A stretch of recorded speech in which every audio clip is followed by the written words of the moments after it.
Ah, quand ça roule, c'est ouf. Les jantes là.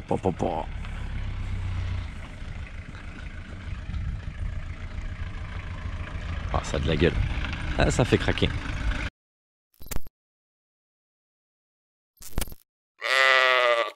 Salut pour une nouvelle vidéo, on est avec Dimitri et son G1 77. On va vous présenter ça, elle est légèrement modifiée, mais bien modifiée. Bon alors explique-nous ce que c'est. C'est une Golf 1 GLD de 77. Donc tu disais que c'était, il me disait hors cam que c'était le plus haut de gamme, le GLD. Ouais. Donc en diesel. Oui, sinon c'est quoi, GLE? GLS. GLS pardon, ok. Bleu Miami d'origine. Ok, ça c'est très important parce que les fans de golf, pour ceux qui connaissent pas, c'est on va dire la couleur, une des couleurs les plus rares, voire la plus rare et la plus prisée. Et il y en a beaucoup qui les repeignent et celle-là elle est d'origine dans cette couleur-là. Même si elle vient d'être repeinte toute neuve. Oui. Gros travail de peinture. Ouais, ça a été long. Du coup GLD 4 cylindres. 1,5 litre, 4 cylindres, boîte 4. Ok. 50 Ah ouais. chevaux. Ok, violent. Et le poids tu sais à peu près? Pas du tout. Non, mais ça fait quoi? Moins d'une tonne, non? Il me semble. Ouais, aux alentours d'une. Je crois que c'est 950 ou une tonne. Ok.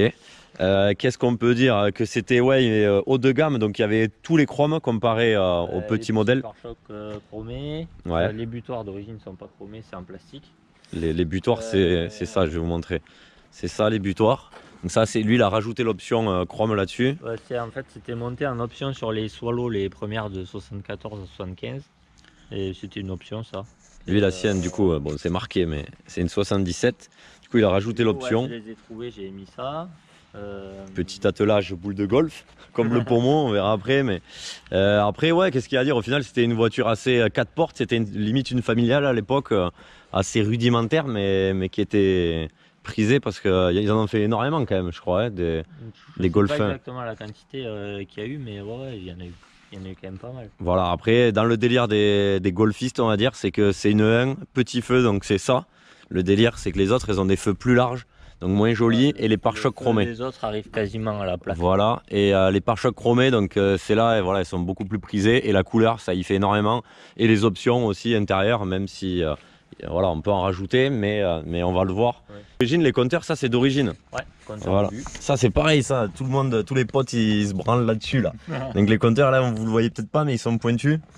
Ça, tout ça à l'intérieur est d'origine après. Il n'y a que les panneaux de porte parce que j'avais l'intention de mettre un intérieur en sky beige. Voilà. J'avais trouvé des panneaux de porte beige, mais bon, pour l'instant, ciel de toit beige et intérieur cuir. Intérieur sky noir d'origine. Voilà, donc. Volant de GTI. Ça, important. Ah, c'est les GTI ou c'est les éditions Wolf là? Non, GTI. D'accord. GTI petit feu avec d'accord, ok. Voilà, après le pommeau balle de golf, c'est un GTI, pas de celle-là parce que d'accord. Moi c'est une boîte 4, pas une boîte 5. L'autoradio. Ouais. D'origine. Ouais, exact. Toi, je crois que tu as mis une note dans la boîte à gants. Non. Non? Ah, je croyais que tu en avais. Un câble auxiliaire. Ah ouais, c'était ça l'histoire. Ouais, du coup, qui est branché sur l'autoradio d'origine. Ouais, voilà, ouais, donc c'est ça. Il se sert de l'autoradio d'origine, mais il a le jack. Ouais, après l'intérieur, c'est un délire. Quand tu roules, tu as l'impression que tu sens la route. Ah, on fera la route. Voilà, c'est comme il dit, on vit la route encore plus avec les modifs, mais ça, on verra après quand on partira. Voilà, pour faire le tour histoire de. Voilà, le coffre avec une 5e BBS, ça t'a fait ça propre quand même. Et à l'époque, j'avais mis un plexi là, mais bon, je l'ai pas remis. De toute façon, je vais le refaire. Ça, je pense que je la laisserai pas apparente la BBS. Et elle est, du coup, elle est pas encore faite, non, mais elle est là. Je vais la restaurer. C'est beau. Après, la dash cover, c'est la protection. Ah ouais, c'est vrai. Tableau de bord. Voilà, c'est un truc qui se met sur le. Les tableaux de bord, ils sont introuvables et vu qu'ils se craquent, ça supporte pas bien le soleil. Ça fissure quoi. Ouais. Du coup, je mets ça quand elle reste stationnée au soleil. Après, c'est plastique années 70-80. Hein. Oui, c'est ça, c'est pas non plus de qualité. Quoi. Tu disais, bon, mais du coup, il a fait quand même une resto. Ouais, qu'est-ce qu'il y avait à dire? Qu'il a fait une resto peinture énorme, joint. Enfin, là, tu as même révisé le moteur. La caisse a été entièrement démontée, sablée. D'ailleurs, j'ai des petites mésaventures quand elle a été sablée. Ouais. Donc, du coup, tu conseilles pas trop ou quoi? Le sablage final? Ben, pour tout ce qui est châssis, oui, mais pas la tôle. moi, ils ont sablé le toit, du coup, ils m'ont descendu le toit et on a été obligé de changer le pavillon. Voilà, donc. Et puis, ça a été mal fait. Bon, donc, ça, voilà. Mais ouais, du coup, peinture complète, sablage. Complète, intérieur-extérieur. Le tout le châssis et après j'ai refait tout ce qui est train roulant, révision moteur, vas-y ouvre le capot vite fait et après on va parler modif, mais avant au moins monter le moteur est full stock. Oui. Juste il y a un cache-cul bleu 2G60. Mais... Ah ouais, et quelle est la différence? D'origine ils sont en tôle. D'accord. Tout simple. Là, et là c'est de la... Là c'est un alu avec le logo. BB. Ok. On peut voir que c'est le logo Audi barré. C'est bizarre d'ailleurs. Bah, parce que c'est sur les deux. Oui, mais c'est bizarre qu'il y ait la barre au milieu. Ouais. C'est curieux. Ouais, donc ultra. Là, on est d'accord. Hein, elle est toute. Ah non, il te manque l'essuie-glace quand même. Tu l'as pas remonté ici, l'essuie-glace? Ah si, c'est ça. Oh, ouais, on dirait que tu sais que ça, t'as épuré. Il a pas été épuré. Ouais, voilà, tu vois. À la base, je voulais le faire, mais non, je l'ai pas fait. Bah, après, t'as pas grand chose comme faisceau. Mais ouais, y a rien quoi. C'est incroyable. Après, s'il me manque la protection qui va là. Ouais. Le bois, elle était toute abîmée, celle d'origine. Du coup, je l'ai pas remise. Non, mais après, très simple quoi. C'est rudimentaire. On dirait un bloc de C15 mais avec un capot plus grand, tu vois, t'as plus de place encore, la distrie et tout. Bon, et après maintenant, ben modif, hein. Il y en a pas tant que ça, mais ça fait toute la diff quand même. Donc je pense que les 9 personnes sur 10 ont capté déjà ce qu'il y a eu. Donc les jantes BBS. 4 jantes BBS RM024. Alors RM024, on est sur du démontable en 2 parties, c'est ça. Donc c'est à dire que le voile se change, mais le tonneau est solidaire. Le centre sont solidaires. Voilà, donc en fait, vous la démontez, il n'y a que cette partie qui se démonte, flac. Et du coup, là il a des voiles en 0,5, c'est ça? Ouais. Et là tu as des 1,5. Et donc en fait, c'est les mêmes jantes, mais avec un voile plus large, tout simplement. Et du coup, tu peux faire ce que tu veux. Et c'est ce que tu as fait, tu as mis du fin devant, un peu plus large derrière. Ouais, mais ça va pas rester comme ça. Ouais, bon. Donc... C'est la config que j'ai faite à l'époque. Et puis, parce que bon, elle est dans cette config depuis que je l'ai. Donc ça fait 9 ans. Wow. Et du coup, incroyable. après la resto, je l'ai remonté comme ça. Mais je vais mettre les jantes de derrière, je vais les passer devant. Et passer un voile un peu plus large que ça derrière. Voilà, mais elles ressortiront pas plus. Non, je veux qu'elle reste. Le fit, voilà. Je veux qu'il reste pareil. Donc le fit, c'est le fait que voilà, ça soit aligné comme ça. Et flanc tendu aussi, on peut en parler. Ouais, certains ne comprennent pas, mais c'est voilà, c'est bijou, ça fait rentrer le pneu et ça suit l'aile. Ça c'est perso, tu l'as trouvé? Ouais, ça c'est pas des vrais BBS. Le cache. Ouais. Le cache du centre là, c'est. Parce que les jantes sont des vrais BBS et elles sont vraiment démontables contrairement aux copies. Hein. Ouais. Le stickers là. Le stickers de BBS Design Line, c'est pas un vrai. Ouais, les mecs ils vendent ça. Résine. Ok. Et pareil, normalement sur les RM024, l'écrou est en plastique là. D'accord. Et c'est clipsé. Là, ça c'est un vissé ça. Moi, et pourquoi c'est un vissé? Parce que c'est des centres d'autres jantes? De celles en 3 parties? Non, c'est que en fait j'ai acheté le. Ah ouais, donc du coup clé spécifique. Ah donc c'est une option de chez BBS? Non, c'est maintenant je sais plus. Je crois que c'est sur le German Rule que je les ai achetés. Ouais, le délire, voilà le délire en fait. Du coup ça fait encore plus de parties. C'est vissé alors que d'origine c'est éclipsé un quart de tour en fait. D'accord, ok, ouais. Bon, moi, je voulais les écrous en alu. Et oui, plus joli et pour se les faire piquer et les perdre, là au moins tu peux pas trop te les faire.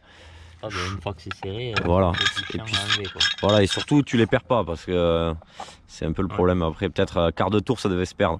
Ouais, après ça tenait quand même vraiment bien, mais bon. Ouais, après, voilà, là t'as l'écrou alu. Vu que t'aimes tout ce qui brille. C'est ça. Suspense. J'aime tout ce qui brille, mais ça a pas mal d'inconvénients. Ah, ça, je peux le dire aussi. Du coup, suspension, qu'est-ce que t'as? Des Blue Rain, de la merde. D'accord, c'est combiné à pas cher. Oui, c'est ça. Bah, à l'époque, j'avais des D2 Racing, mais ça posait pas assez devant.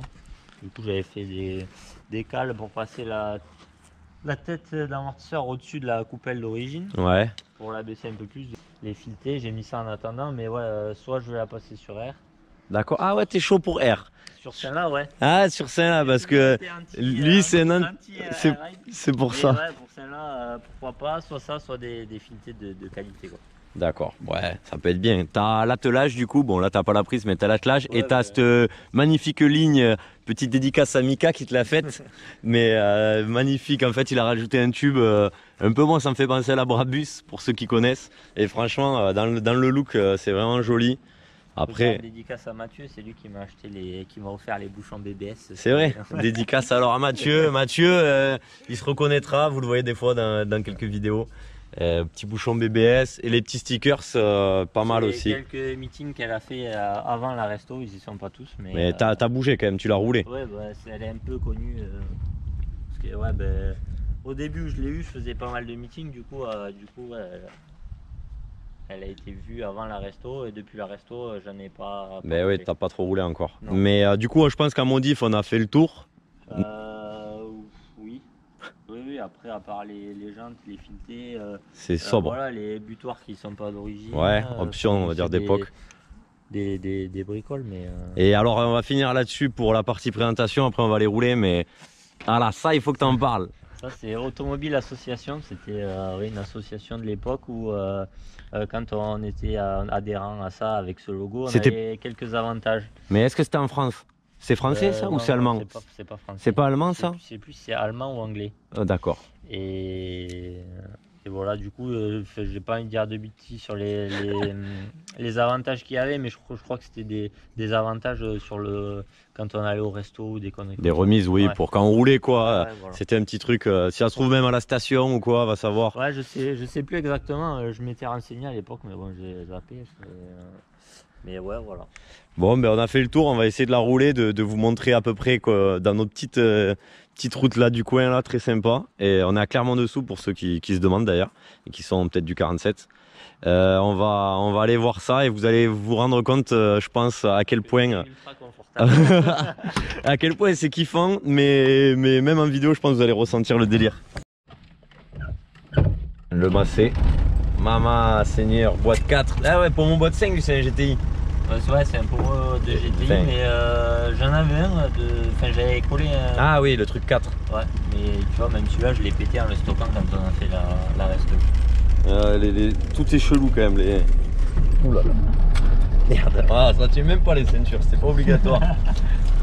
Ouais, d'ailleurs, il n'y en a pas derrière. Ah oui, donc c'est pas obligatoire de s'attacher quand il n'y a pas de ceinture, donc c'est pas obligatoire à l'arrière.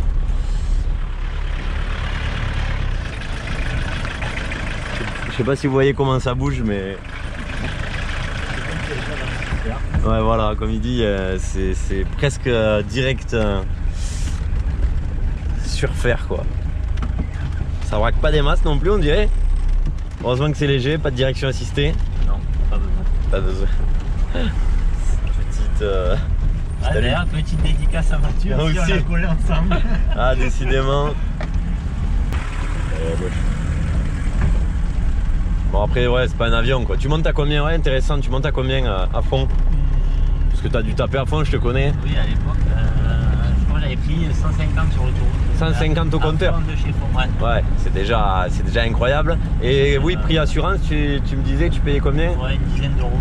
Ouais, en gros, ça a 18 euros, entre 10 et 15 euros par mois. Donc c'est vraiment pas cher. T'es pas touriste quand même, t'es au tir. Non, ils veulent pas me l'assurer sur les touristes parce qu'elle est trop vieille. Eh oui, il faudrait une expertise peut-être. Ouais. Mais très coupleux le moteur, je sais, parce que je l'ai conduit déjà vite fait, mais je l'ai conduit. Après voilà, on a l'impression, même un C15 à côté c'est du luxe quoi. C'est plus souple un C15. Ouais voilà, c'est ça en fait, c'est plus souple de partout là. Mais après mine de rien ça marche plutôt bien. Franchement ça marche plutôt pas mal en termes de puissance, pour le poids puissance c'est pas dégueu. Hein. Non, il y en a beaucoup qui aiment pas la boîte 4. Moi je trouve que c'est un régal à rouler parce que voilà, ça monte, mais ouais, c'est cool. Au final, tu roules toujours en quatrième. Quasiment. Du coup,